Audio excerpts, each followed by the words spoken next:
सभी भक्तों को श्री शिवाय नमस्तुभ्यम। हर हर महादेव, ओम नमः शिवाय, जय महाकाल। तो आज हम आपको बताने वाले हैं पूज्य गुरु जी की कथा से एक और दो बिल्कुल नए उपाय।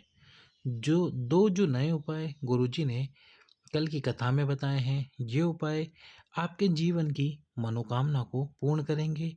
घर में किसी भी प्रकार का दोष हो, चाहे पितृदोष हो, वास्तु दोष हो, काल सर्प दोष हो या कोई भी दोष क्यों ना हो, वह दोष होगा समाप्त।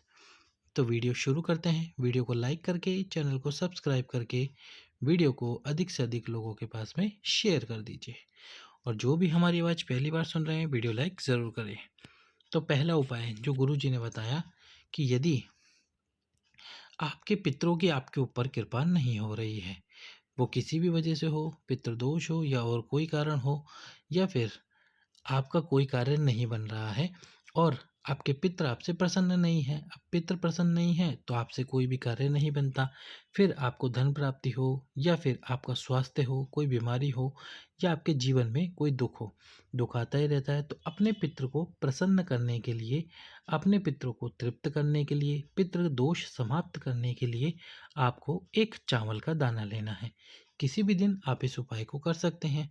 एक चावल का दाना लीजिए और एक चावल का दाना लेकर सबसे पहले तो आपको उस चावल के दाने को आपके पितरों के स्थान पर, अब पितरों का स्थान कौन सा है?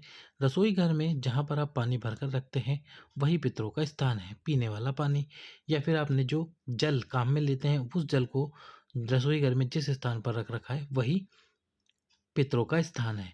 यदि रसोई घर के अलावा आपने कहीं और पानी भरकर रख रखा है पीने के लिए, जिसको हम पलिंडा कहते हैं, जहाँ मटका भरकर रखते हैं, वह भी हमारे पितरों का स्थान होता है। तो आप एक अक्षत का दाना किसी प्लेट या कटोरी में वहाँ पर रख दीजिए। इसके बाद में थोड़ी देर बाद, 5 मिनट बाद, 10 मिनट बाद, या आप चाहे तो पूरी रात्रि उस अक्षत के दाने को रख सकते हैं और अगले दिन उस अक्षत के दाने को अपने साथ ले जा सकते हैं मंदिर में।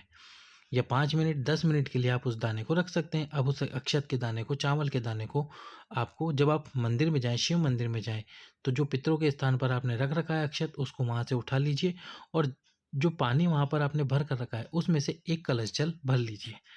अब आपको भगवान शंकर के मंदिर में जाना है। शिव जी के मंदिर में जाकर सबसे पहले तो भगवान शंकर के शिवलिंग पर आप वो अक्षत का एक दाना समर्पित कर दीजिए और दक्षिण दिशा में खड़े होकर, उत्तर की तरफ जलाधारी है, यहाँ दक्षिण दिशा में आपको खड़े होना है और उस एक कलश से आपको जल समर्पित करना है।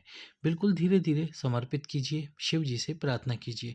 आपके घर में जैसा भी कोई दोष हो, पितृदोष, वास्तु दोष हो, किसी भी तरह का दोष है, वह समाप्त हो जाएगा।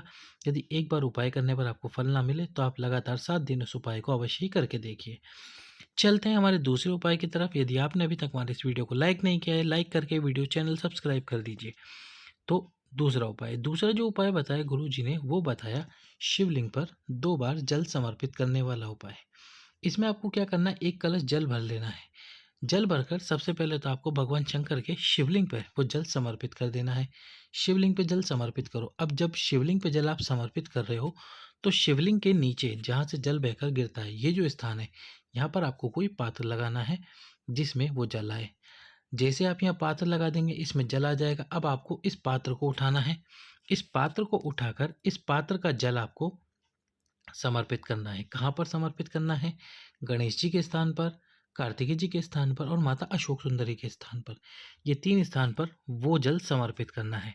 जल समर्पित करने के बाद में आपको क्या करना है, फिर से एक छोटा सा पात्र लगा देना है इसके नीचे और इसमें केवल आप थोड़ा सा जल लेना है। अब ये जो थोड़ा सा जल आप लेके जाओगे तो पहले शिवलिंग पे जल समर्पित करना, फिर यहाँ पात्र लगाना, फिर इसी पात्र का जल गणेश जी, कार्तिकेय जी और माता अशोक सुंदरी पे समर्पित करना। फिर जब आप जल समर्पित करो तो यहाँ पर एक पात्र और लगाना, ताकि उसके अंदर जब आप गणेश जी, कार्तिकेय जी और माता अशोक सुंदरी पे जल समर्पित करो तो इसमें आ जाएगा। अब इस पात्र के जल को अपने घर में ले जाकर किसी भी 4 स्थान आप देख लीजिए, आपके घर के किसी भी 4 स्थान पर उस जल का छींटन कर दीजिए।